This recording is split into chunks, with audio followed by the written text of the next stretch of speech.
introduce Kat, and then Kat, I'll turn it over to you here in just a minute. So Kat is nothing short of amazing.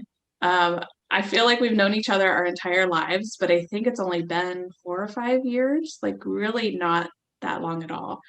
So Kat is one of our upskill experts, and she's really my partner in crime in a lot of things that I end up doing. Kat has a background 15 plus years in recruiting and HR experience. I love that she goes by the name of recovering HR manager because any HR manager I talk to feels like that could be their title too. So I love that. Kat is the creator of the STEER model, which teaches you how to train your brain to get better results in life. I have personally been a user of STEER. I got STEER certified to be a coach through Kat, and it is a great model, and it does work. It does work. Kat is the owner and CEO of Silk Consulting, and she focuses quite a bit on emotional intelligence and stress management to make sure she can provide programs, coaching, and emotional wellness across the spectrum to not only individuals but also organizations. So I would like for you to welcome Kat. And Kat, I'm going to take the presentation off here so that we can just be on the screen together here. Sounds good. Awesome. Because that picture is a little sassy.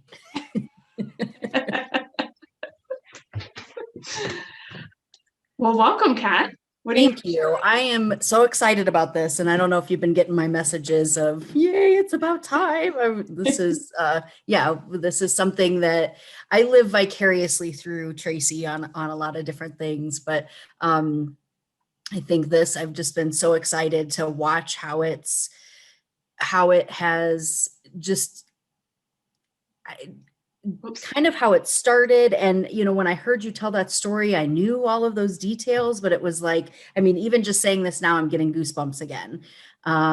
It's just so inspiring to see someone take something that they know. I think we all get that little, sometimes get a little idea that we're like, oh, this could be big. And then we have those voices in our head that go, yeah, no, but I like that you took that and you hung on to it and you waited for the right timing. And I think because I have been so involved with you over the years, and I've just seen you really lean into your intuition on things. And I think it really, I think going through what you did with breast cancer and just the freaking warrior that you were through all of that. And I know it wasn't always easy, but I think, how you use that to catapult your dream. And even this now, like launching it, knowing that we may come across some hiccups, and that's okay. Not only is that okay, I think it's good because we will all learn together, and hopefully other people will see that we don't have to wait until something's perfect to try it, to launch it. And life is a pilot program, right?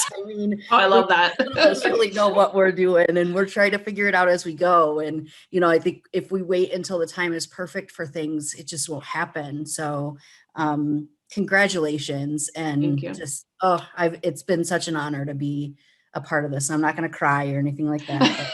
I will when this is all over. Got my coffee. I even came double fisted with it. Awesome. So, I don't know, where can you ask me questions? Because I don't know. Sure, I can. Yeah. So Kat, you came up with the STEER model. Do you want to give people just 10,000 foot view, like just insight into what is the STEER model and how did you even come up with that concept itself? Sure. And I think, what's interesting is when you were talking about what you went through, it was kind of a similar situation where I knew I was going through something that was going to lead to something else, but I just didn't know what it was. So I just really paid attention during that time. But the STEER model it's based on cognitive behavioral therapy. And for people that don't know what that is, you hear it a lot as CBT. It's getting more popular lately. But it's really to help us understand our thoughts and our emotions.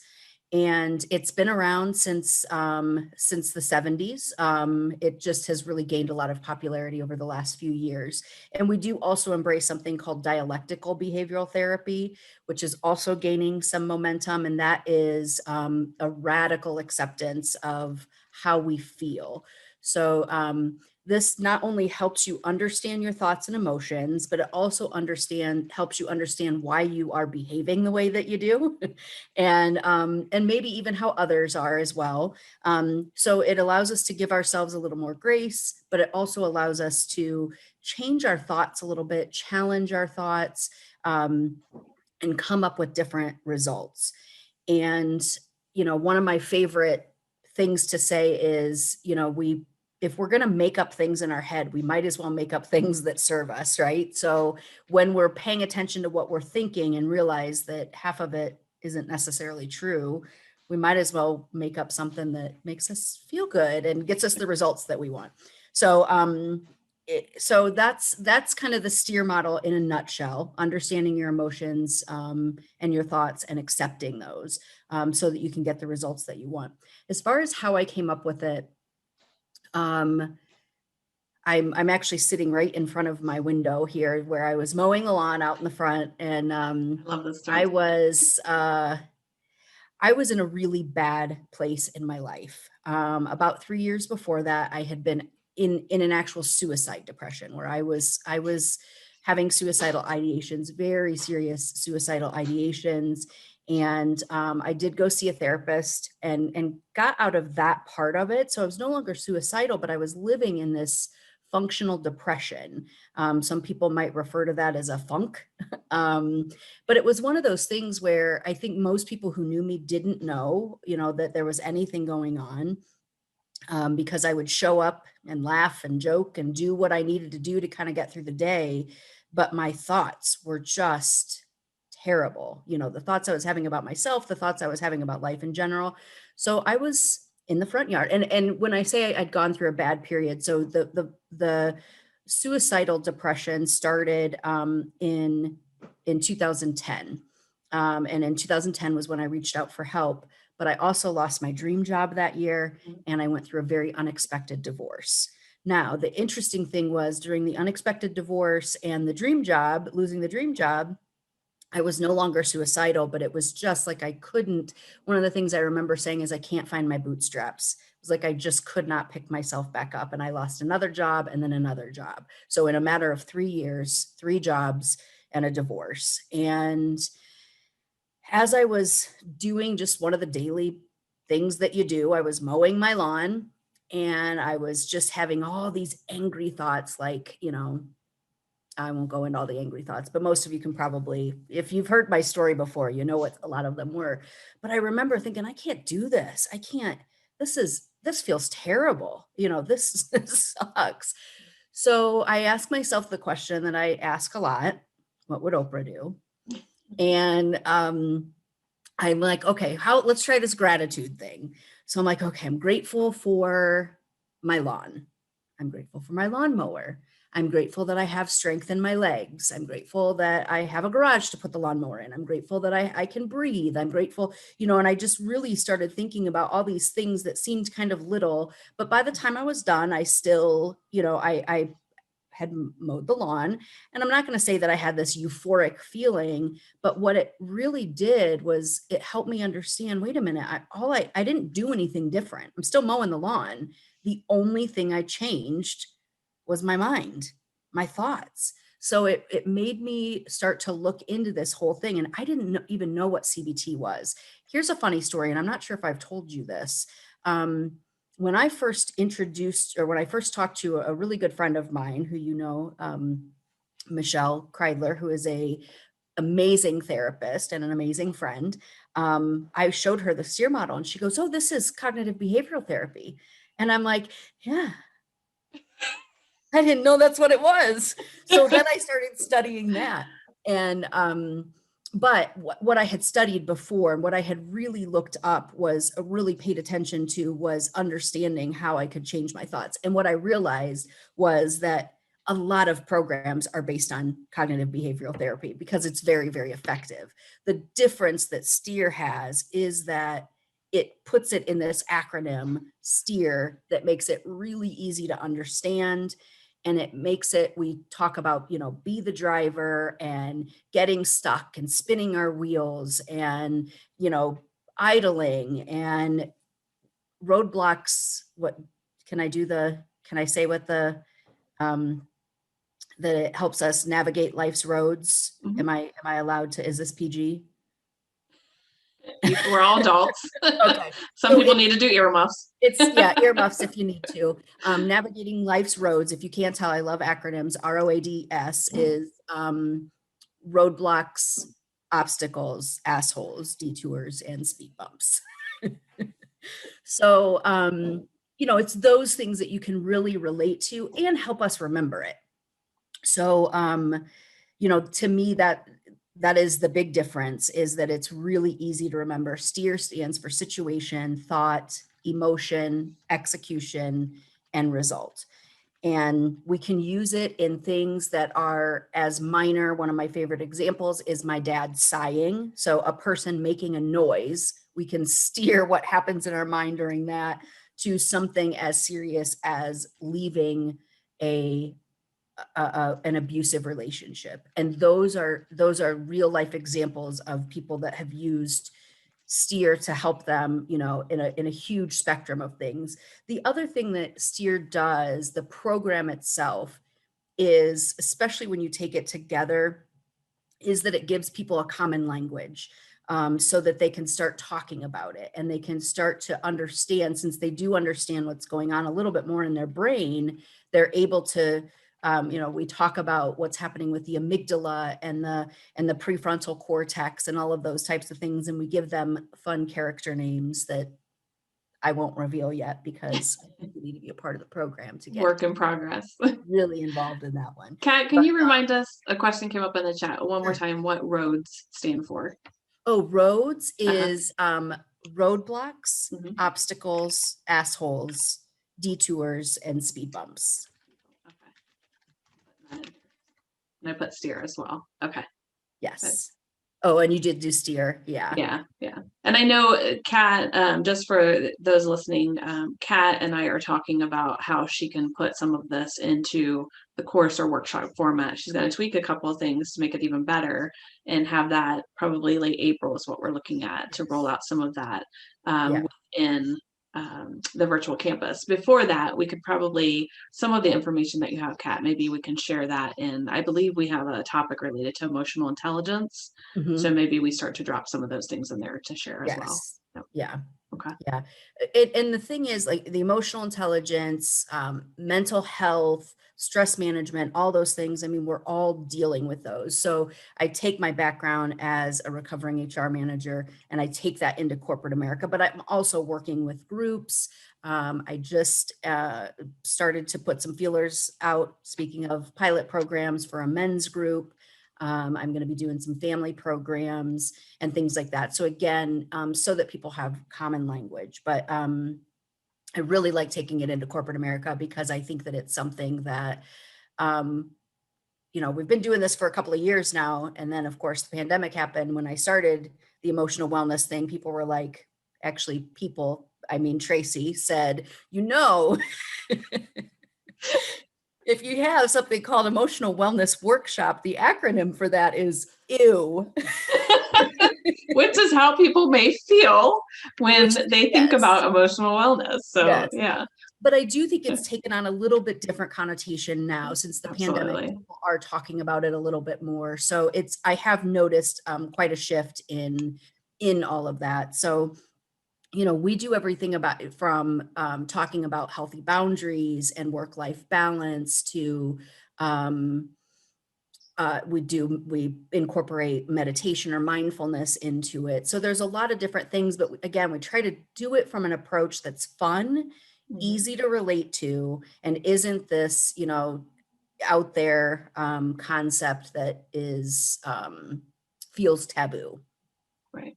So, Kat, would you be able to share? I know you wouldn't share names at all, but some of the people that you have worked with to use the STEER model to work through and change their thoughts. Like, can you give us just some examples of what were those some scenarios and?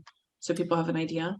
Yeah, gosh, like I mentioned, we had one where I share a lot, and I'll mention the name because it's me, where my dad sighed while we were working on a project together, and I was able to steer that because I was starting to get mad at him because he sighed, um, because I thought he was mad at me. But like I said, we've had a couple of different people who have been in long-term abusive relationships, and I will say on this one, this was another certified coach that worked with two different individuals that were in long-term abusive relationships and were able to help them understand their thoughts, and they were able to navigate it in a way that helped them make the changes that they needed to um,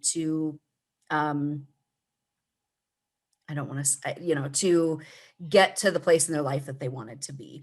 But we've had things like, if you're talking about specific scenarios, we've had people dealing with health issues that they've steered. We've had people who are looking to just overcome some limiting beliefs. Why am I afraid to take this step?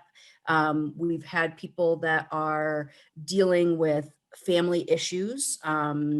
So it may be specifically, we've had some that are dealing with blended families. We've had some that have been dealing with children with illnesses, that it changes the family dynamic, things like that. So it's really everything, which like I said, it can be as small as somebody sighing to as big as that kind of life changing um, experience. And can we talk a little bit about I'm afraid to say it, with the lifelong learner thing. Sure, sure. So that was something I know when you went back to Oh, you and want to use me as an I example do now? want to use you, yeah, I'm asking I for get where permission you. live right now in front of everyone. Well, I guess. Yeah, um because it's something I have struggled with. I'm getting much better yeah, at and I it. Yeah. more than anything, what I've realized is that we all struggle, but we all think that we're the only ones struggling with these things. Hmm. And what I think I've had what shocked me the most as starting to work with different people, because I've worked with executives, and these executives have imposter syndrome. And I'm like, what? These are people that, I've put on some type of a pedestal. And, so the more I've worked with people, the more I realize that we all, kind of have those issues that we're dealing with. And when we can start to label it, let me label this thought and let me understand that I don't have to believe everything I think, and I can start to think a little bit differently. I am not my thoughts, and I can control my thoughts. And really, our brain starts to become more of a subordinate for us than, us. We control our brain. Our brain doesn't control us when we really get into that. Now, I will also say I teach this and I still struggle with it sometimes. So that's where, I don't want anyone to think that somehow I've got this perfect life where no, we are human and we're having human experiences, and these experiences are always growth opportunities, but it also is challenging to go through them. So Right. um Yeah, and in that example, Kat, that you I pivoted away in were case people hesitant. I'm open to it. So Kat and I, we were talking about, I think it was a group coaching that we went through and talking about, example that we could steer. And at that time it was, I think I had already started, maybe I had enrolled or just something like started, we're that. getting ready to. Yeah, I had decided to, as I mentioned in my intro, go back to school and get my master's in industrial organizational psychology. The thing that I was most afraid of in going back to school is being judged by people. Like, it's not enough that you got your PhD. Like, are you ever going to quit going to school? Well, now it's on my vision board that I'm not allowed to go back to school. So I'll start my own school. That's what I'll do. Right. But it was really a difficult time for me because I was worried about the perceptions of other people, because I decided to take this step, which I knew was a good step for me. And it has led to a teaching opportunity, which I'm doing now, and so much more, being able to come in and do this. But there was a lot of fear. And like you said, that imposter syndrome, like, and just what are people going to think? How is that going to make me feel and everything? So Kat helped, and we walked through the SEER model and really putting down like what are my thoughts right now, and what are those feelings that are attached to them, and what do I actually want the result? What do I want people to think? Or what do I want the action to be as a result of, getting this news, and then changing how can I think, what are the questions that I ask myself? And what's really interesting is that Kat and I had a conversation, it was a few weeks back. We were on Zoom, and anybody who knows me knows that I am not a crier. Even with my cancer stuff, it was like twice in a year, and it was like, I'm done, like, do this, let's, full force ahead. And Kat and I were talking, and she brought up, probably why you're hesitant to say it, but brought up, she's like, do you realize, like, with all that you're doing now, and you were afraid for people to know this before, and how much you've evolved over the last few years alone? And she just brought me to tears, and I felt like she became Barbara Walters or something. I was like, When I used to interview, when I would interview people like recruiting and stuff, I was the Barbara Walters of job interviews. So yeah. But it was really nice to have you tell me, do you remember this evolution where you were a few years ago, and how by changing your thoughts and jumping in and doing these different things, where you are today as a result of that. and really embracing that lifelong learner Mhm. aspect of yourself. And I know, I mean, I remember growing up and hearing, people talk about, and this is probably where it came from even for you, that person just keeps going back to school. They just want to keep going. They don't want to, they just keep going back to school. What's wrong? And it's like, no, it's actually a good thing. And we're all different. When we Right. realize we're wired differently and really embrace who we are, and really steer has, it helps with that kind of thing. So um yeah, it can really change our lives Mhm. if we really pay attention to it. And again, I don't want to say that I've created this thing that, it really is about, it's something that we've understood and just been able to put it in a really fun acronym with some really corny other acronyms, and made it fun. So Well, and what's nice is it's for anybody. It's not yes. just one specific segment, of people. And I know a lot of people you've worked with to date have been more women, but like you mentioned, you are branching out and looking at men and young women, young girls, and how can they use this? And this type of thing is, you learn the model, you're in this coaching, you get comfortable with it, and then you can really, for the longest time when I had my old office upstairs, I had it on the bulletin board. I had the steer model, what it meant, what are some of the questions that you ask. And when I was having that moment where I was like, I need to change my thoughts, I could look at it and I Mhm. could go through it to myself. You can start out with the coaching and talking through it. And it's always helpful too, especially if you have something big to be able to talk through it. But like you said, that sigh from your dad, you alone could start and think through those things and turn that And around. that's a really good point. It is meant to be a self-coaching model. And that is something when I was going through my program, the program for life coaching, I remember thinking then their program was fantastic, but it wasn't teaching people, kind of how to solve their own problems. And I'm a fan of, teach people to fish. Hmm. So, that's when I put my brain to work of what can I teach people in terms of helping them help themselves.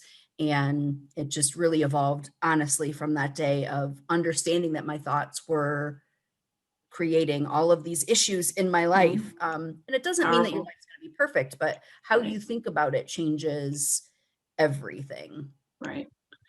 So we did get a note in the chat. Kara said she appreciates you keeping it real, and she really enjoyed your meditation on Facebook that you did during the pandemic. Is there something you still do, and how have you found meditation valuable? Meditation is one of the things that has absolutely changed my life. And I will say the reason for that is it gave me a chance to really start to monitor my thoughts from a place of curiosity and really just look at what was going on in my brain. And most of the time we go into this when in Steer 101, We have up to 80,000 thoughts a day, and most of those we don't know what we're thinking, and they're incredibly repetitive. Um, so this really meditation allows you to kind of go, huh, what's happening in my brain? And just allow it. I tell people, allow it like it's on a cloud, just kind of floating through. And when you do that, you can really learn to detach from it. So that's where meditation has helped me, is that it's helped me look at my thoughts from a place of curiosity and not being judgmental of them. In terms of what I still do, I meditate daily. I have a practice right now that I'm using, and it fluctuates depending on um, honestly my interest level and how much. Sometimes I'll go through a phase where I meditate for, up to 20 minutes or more. I did a meditation this morning that I fell asleep while I was doing it. So, but the one that I do on a regular basis is that I've been doing on a regular basis is taken from the Miracle Morning by Hal Elrod. And he does something, he is after my own heart because he has something called Morning Savers, and SAVERS stands for silence, affirmation, visualization, exercise, reading, and scribing. So I created a playlist with this one. And so for the meditation or for the silence, I just sit quietly and well, it's not total silence because I have this song playing. And I picked it out so that each song, there's one song that I have to play twice, but it's 29 minutes for everything because I do 5 minutes of each thing. So I do the silence, I do affirmations where I don't have anything set that I do for the affirmations, but again, I just sit quietly. I have a spot in my house right now that I'm using, my sunroom, or AKA the coffee shop. When I feel like I need to leave my office and go to the coffee shop, I go to the sunroom and work from there. And I have my little cape. Remember my cape able? Capable. I have a weighted cape that I put on because it just kind of helps with the whole thing. And so affirmations, I have different affirmations that I do for 5 minutes, and then visualization. Again, nothing specific on that. I sometimes I visualize what I want my yard to look like. Sometimes I visualize what I want my house to look like. Sometimes I visualize what I want my business to look like. I do different things with that. And this is not his program verbatim. I tend to make things work for me. And then the exercise I put at the end, and then I do 5 minutes of reading. I have two different books that I read, and then I scribe about or journal about those things. So yeah, but I highly recommend with meditation, if it's something that you find difficult, which a lot of people do, we do Take Two in every workshop. And Take Two is just 2 minutes of paying attention to your thoughts. And that's something that feels a little more realistic, I think, to most people. There are also a lot of short guided meditations on YouTube. I recommend those. I know there's different apps that have them. But the Take Two is something that is a great place to start. And it really is it's about just allowing what's happening in your brain, and not, I think people get intimidated because we think that it's supposed to be sitting in lotus position, with our fingers a certain way and and it doesn't have to be. I mean, there are shower meditations, there are walking meditations. A lot of people talk about meditating when they're running.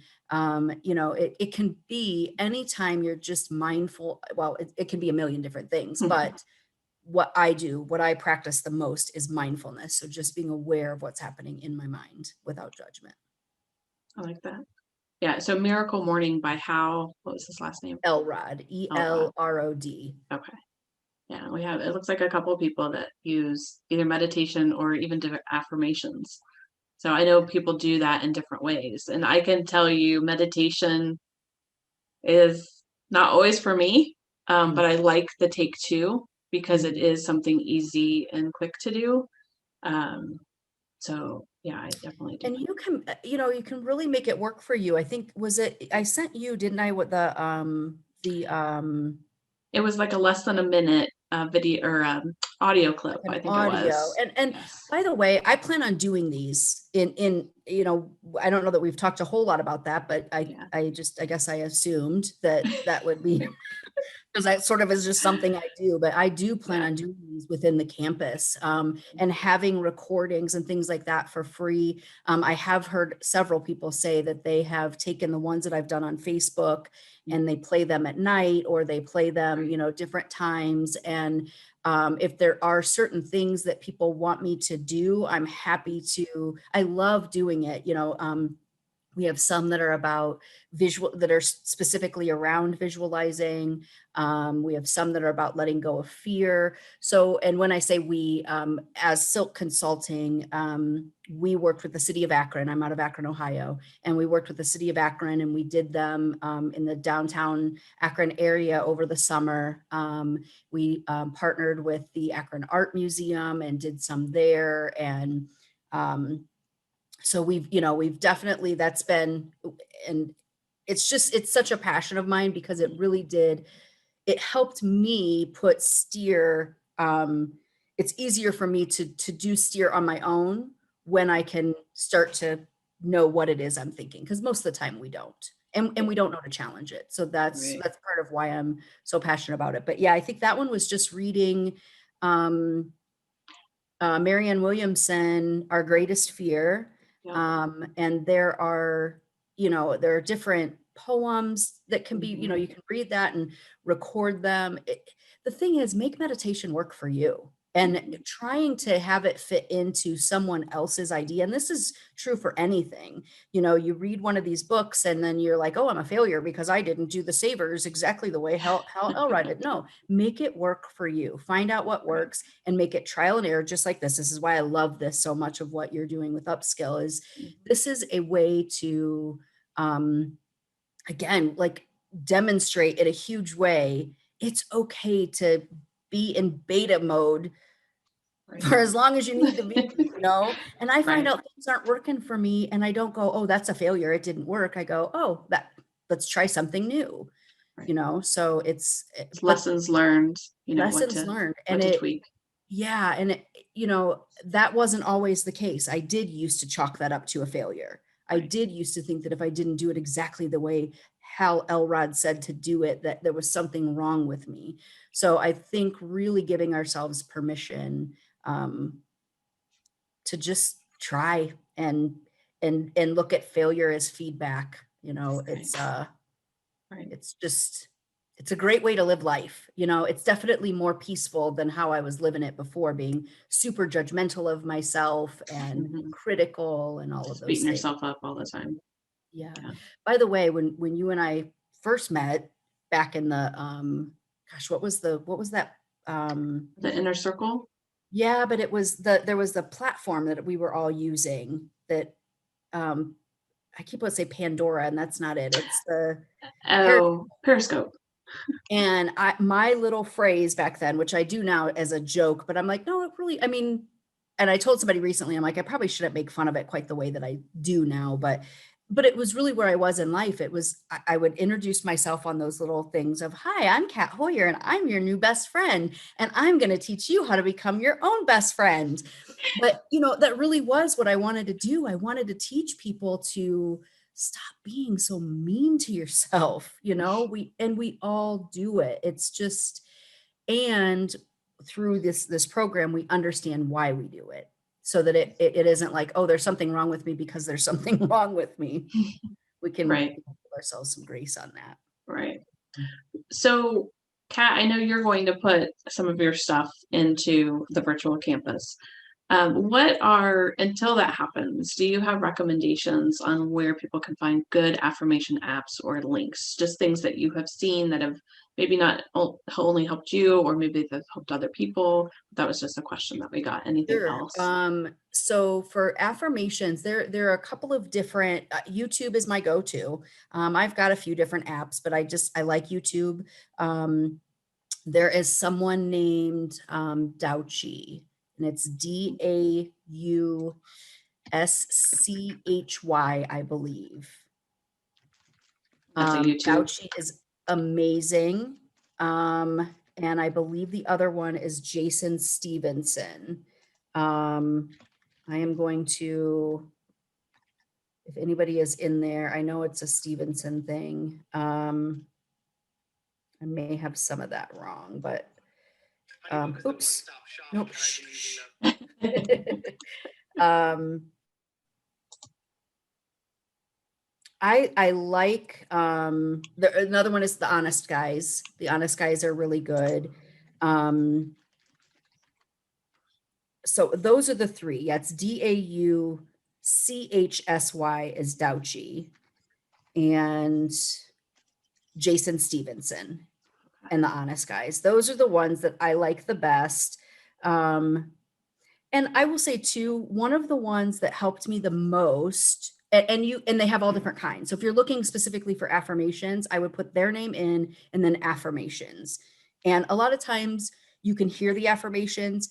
And here's the thing, you don't have to, I think sometimes, again, just like meditation, we hear affirmations and we think that means that we're going to do this thing where we're like, I am amazing. I am wonderful. You know, it isn't necessarily like I think that. the Saturday Night Live skit when he's looking in the mirror and saying those Yeah. things. And you know what? That's effective. And if Yeah. that works for you, but a lot of times we have to work up to something like that. I mean, I really did have to work up to a time where I did, and I will recommend to people, look yourself in the eye in the mirror, and you will feel weird, but look yourself in the eye and say, I love you. You're beautiful inside and out, and I love you. And just stare at yourself, and it will feel weird for a minute or two. I mean, no, you don't have to stare at yourself for that long, but it'll feel weird the first time. Yeah, right, Terry. And gosh darn it, people like me. But you know, that is something, and knowing that sometimes that uncomfortableness, I like to think of when I feel uncomfortable like that, that it's like a seed. You know, have you ever seen those seeds grow in slow motion and it like cracks before that little, you know, the little sprout comes out? That's kind of how I like to feel it, like about that, like uncomfortableness. But you don't have to, you know, you can go a little bit slower with that. But that would be my recommendation for affirmations. There are visualization, but the one that really helped me when I first started meditating, and I will tell you, it's a little weird at the beginning, and I don't do the and all that stuff. I just don't. I try it every once in a while just to see. It's sort of like different types of sushi for me, where I'm like, do I really not like that? And then I taste it. I'm like, nope, I really don't like that. So, you know, every so often I try to do the and I know that there are good reasons, and this is no slam against that. There are people that do it. It works really well for them. It just doesn't resonate for me at this time. But there is one called The Gap by, oh my gosh, he's like the most amazing. He died a couple years ago. Wayne Dyer, Dr. Wayne Dyer. Okay. It's called The Gap Meditation. And if I'm not mistaken, it is the Lord's Prayer that he does. And what he has you do is pay attention to the gap between the words. But I do believe at the beginning, he starts with the and that kind of thing. But I've modified that a few times. I've used, I really like the Serenity Prayer. So I've meditated on the Serenity Prayer and just meditated on each word of the Serenity Prayer, like really taken some time to think what each word means, even down to the, you know, and this, and those things that we wouldn't normally pay attention to. But you just make it's trial and error, and just see what works. And the cool thing is, when you're playing around with this kind of stuff, no one has to know you're doing it. You know what I mean? When you're playing around with your thoughts, no one knows what's going on. So even if you're being ridiculous in your own head, like, I'm my own best friend, I am, you know, you got in your head, you're like, I am worthy, nobody has to know you're doing that, you know, just try to make Unless sure. you're in your master bathroom saying it out loud and your husband's in bed, Well, right? yeah, that might, but It might sound a little weird, but yeah. And it it could looks happen. like Christy recommended too. She uses I Am on iPhone, so that might be another Okay. option for individuals too. Oh, I love it. Yeah. And if anybody else has recommendations of what works for them, definitely that I love getting that kind of stuff. I'm going to have to look at that. And I know that like Dr. Wayne Dyer talks a lot about I am being the most, well, a lot of different people, thought leaders do, but he was one that definitely talked a lot about I am. So yeah, one of the books the book that he wrote, Change Your Thoughts, Change Your Life, was really resonated with me. It was where he took the Tao Te Ching by Lao Tzu and broke it down. He spent a year studying that and really paying attention. And a lot of that was about thoughts and thoughts being, different metaphors for thoughts. Yeah. Okay. All right, so we have just a couple minutes left. So with that, Kat, I would ask any specific advice or tips for the lifelong learners that we have listening in? Anything? Well, I will tell you very quickly that I know for me, let's see, for the lifelong learners community, get involved in community. I think that is, I'm realizing more and more how important that is. And it does not have to be, I think, especially the pandemic has shown us that we can do things like this. I mean, Tracy, our relationship is a perfect example of you don't have to be in physical proximity of someone to have a very deep connection with them. We met initially through a group out of California. We talked a lot online and then we met physically. Really, I think we've probably only been in physical proximity a handful of times because we've Yep. come back and forth to each other's, events or homes. But, knowing that a community like this, a virtual community, can really help, and just a place where you can feel safe and be yourself, is just so important.